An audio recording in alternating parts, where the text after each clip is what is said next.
Bonsoir et heureux de vous retrouver pour ce nouveau numéro de 7-8 Éco. À l'occasion du Salon de l'Automobile qui se déroule du 1er au 16 octobre, nous avons décidé de consacrer l'émission au parc automobile de l'agglomération.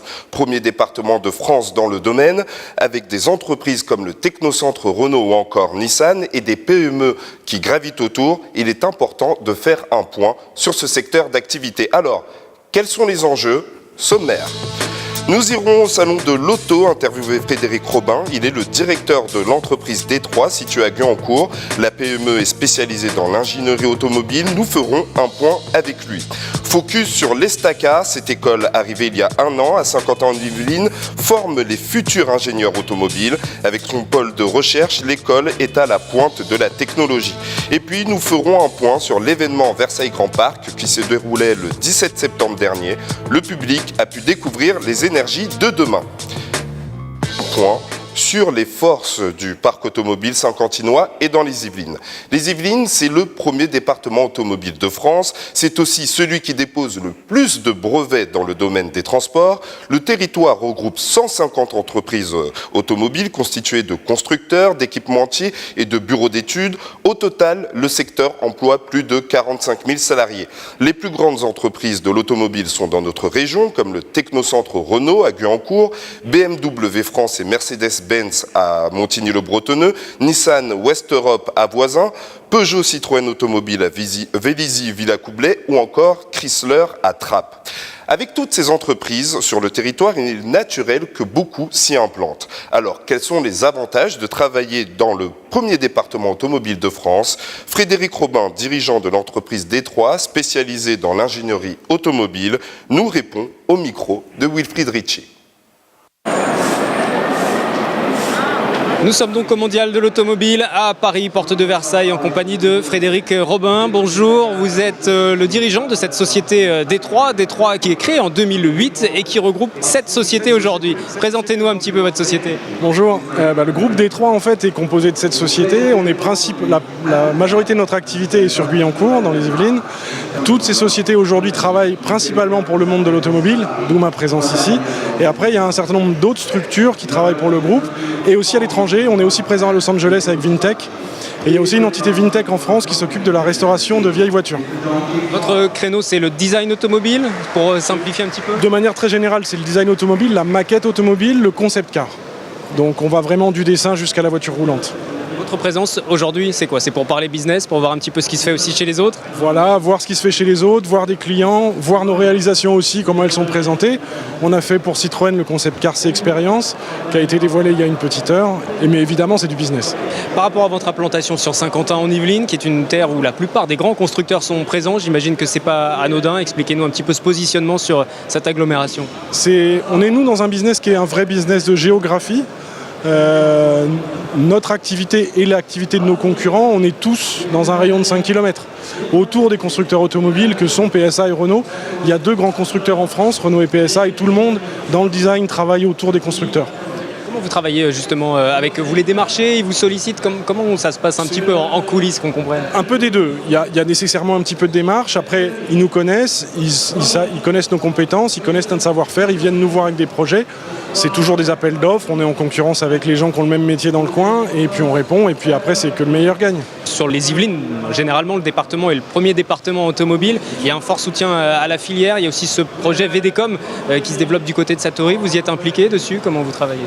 Pas particulièrement, nous on est au plus près des constructeurs, donc on y est impliqué à travers les constructeurs, mais pas en direct. On n'a pas vocation nous à s'impliquer dans ce style de projet directement, mais on le sera par l'intermédiaire de Peugeot, par l'intermédiaire de Citroën ou par l'intermédiaire de Renault, au travers de leur implication dans ce projet. Vous voyez aujourd'hui ce mondial de l'automobile qui est aussi important pour de nombreuses marques qui se renouvellent un petit peu. Je pense à Citroën que vous avez mentionné, mais qui communique sur ce renouvellement. Vous vous dites qu'il y a de belles perspectives, l'évolution du marché automobile? Oui, l'évolution est plutôt positive. Après ce qu'on a vécu en 2008 et en 2012, un peu compliqué aussi. Aujourd'hui, c'est très positif. Il y a une marque Renault qui est extrêmement dynamique en design.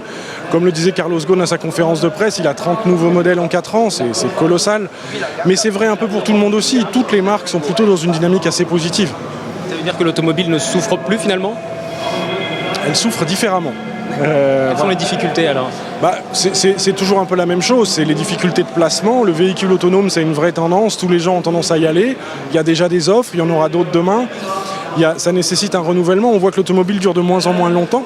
Une voiture, elle sort, elle est renouvelée au bout de 3 ans, elle est arrêtée au bout de 6. Avant, ça durait une Twingo, elle a été produite pendant 14 ans, c'est quelque chose qui n'arrivera plus. C'est du business pour nous, tant mieux, parce que quelque part, pour nous, une Twingo, c'est une catastrophe. Une voiture qui dure 14 ans, pendant 14 ans, on ne travaille pas. Donc, tant mieux pour nous d'un certain côté, mais c'est aussi beaucoup de difficultés parce que le changement de mode de consommation de l'automobile impacte très fortement le design. Et ça, c'est une donnée qui est super intéressante. Une perspective de développement, justement, d'embauche On embauche régulièrement. Le groupe, il y a 10 ans, faisait 80 personnes. Aujourd'hui, on est 100 personnes. Donc, ce n'est pas une croissance incroyable, c'est petit à petit. Après, on développe aussi beaucoup l'étranger, notamment à Los Angeles, comme je vous disais, parce que il y a 2 constructeurs en France, tous les autres sont présents à Los Angeles, donc on va chercher les autres aussi pour essayer un jour de les faire venir en France. On y arrive, on travaille pour tout le monde, on est vraiment un sous-traitant, on va dire, le plus mondial possible. On travaille pour tous les constructeurs japonais, on essaye de travailler avec la majorité des constructeurs allemands. Donc l'objectif, c'est de développer le business, clairement. Merci beaucoup Frédéric Robin, qui est donc le dirigeant de cette entreprise D3, le 7-8 Eco, qui se poursuit en plateau avec vous, Osman. Merci Wilfried Richy. On ne peut pas parler automobile sans évoquer le cas de l'Estaca. Située à Saint-Quentin en Yvelines, cette école forme les ingénieurs de demain. Faisons un point sur cet établissement qui a un temps d'avance. Voiture autonome, électrique ou encore intelligence artificielle, voici les sujets d'études de la voiture de demain sur lequel planchent les enseignants-chercheurs de l'Estaca. Mais le projet le plus ambitieux, c'est la voiture autonome.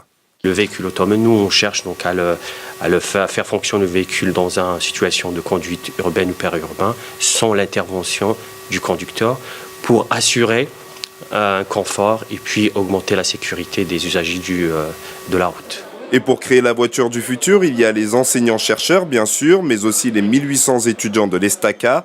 Grâce aux associations de l'université, ils peuvent laisser libre cours à leur imagination, comme avec cette association qui a créé une voiture de course pour des compétitions. L'association, c'est un moyen d'appliquer les cours. Les cours en école d'ingénieur restent théoriques et faire partie d'une association comme celle-ci permet de pratiquer en fait. Mais cependant, on apprend de nous-mêmes, on se renseigne beaucoup et on est beaucoup en autonomie. Le record du monde par exemple de tout véhicule électrique confondu est détenu par une Formula Student. Donc c'est 1 seconde 6 au 0 à 100. Donc ce sont des voitures qui accélèrent fort, qui ont une très bonne agilité en virage, une très bonne adhérence. Et les projets fous de l'Estaca intéressent les professionnels comme PSA, Renault ou encore Fiat, qui n'hésitent pas à recruter les élèves dès la sortie de l'école. L'Estaca collabore avec beaucoup d'entreprises et d'instituts comme VDCOM. Ce nom ne vous dit peut-être rien, et pourtant, l'Institut travaille avec PSA, Renault ou encore le groupe Safran. Le but de cet organisme, créé en 2014, est de concevoir des véhicules propres et durables. VDCOM en chiffres, c'est 300 millions de dotation sur 10 ans, 125 collaborateurs et 7000 mètres carrés d'ateliers et des bureaux dédiés à la recherche. L'énergie de demain. VDCOM travaille sur le sujet, mais d'autres sont dans la course. Et le grand public a pu découvrir leur travail lors d'un événement organisé par Versailles Grand Parc le 17 septembre dernier. Alors, qu'est-ce qui va remplacer votre carburant demain? La réponse dans ce reportage. À travers des animations, des démonstrations et également des essais, le public a pu découvrir les innovations et avancées technologiques de demain, notamment le Smart Grid développé par VDCOM qui permet de stocker l'énergie des voitures. Ce qu'on propose ici, c'est comment on peut stocker de l'énergie. Il y a 2 types de stockage. Un stockage type court terme, c'est-à-dire par exemple tout simplement en rechargeant les batteries d'un véhicule électrique. Tout comme vous rechargez les batteries de votre smartphone tous les jours, c'est un moyen de stocker de l'énergie.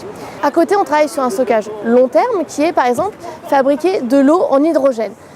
VDCOM a décidé d'utiliser ce système à hydrogène pour des vélos, mais d'autres sont allés plus loin, comme la société Hype qui a décidé de créer des taxis à hydrogène. C'est le véhicule du futur. C'est le véhicule du futur. Parce que là, sur les véhicules électriques, l'inconvénient, c'est la recharge qui prend des heures. Oui, ça se chiffre en heures. Donc, pour pouvoir recharger, avoir une recharge complète. Donc là, une recharge sur ce type de véhicule se fait sur le côté. Donc, on a un réservoir d'hydrogène. Donc, la recharge s'effectue en à peu près 5 minutes. On part sur une autonomie de quasiment 500 km. Véhicule très propre qui ne rejette que de la vapeur d'eau. Sachez qu'une flotte de taxis à hydrogène est déjà en circulation dans Paris. Pour en savoir plus, rendez-vous sur le site www.hype.fr. Et place à l'agenda éco.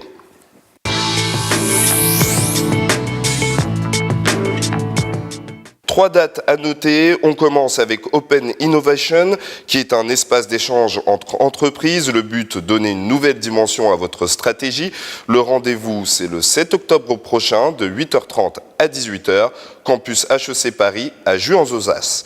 On passe à Rendez-vous Création. L'événement permet d'en apprendre plus sur l'étude de marché et comment se réaliser soi-même. Ça sera le 4 octobre de 14h30 à 16h à la Maison de l'Entreprise à Montigny-le-Bretonneux.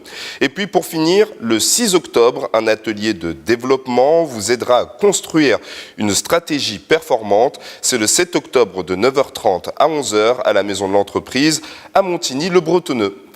7-8 Éco, c'est fini. Prochain rendez-vous le 13 octobre. Le numéro sera consacré au Scase Business Day. L'événement qui se déroulera au Vélodrome national de Saint-Quentin-en-Yvelines permet aux entreprises de pouvoir échanger entre elles. Bonne soirée.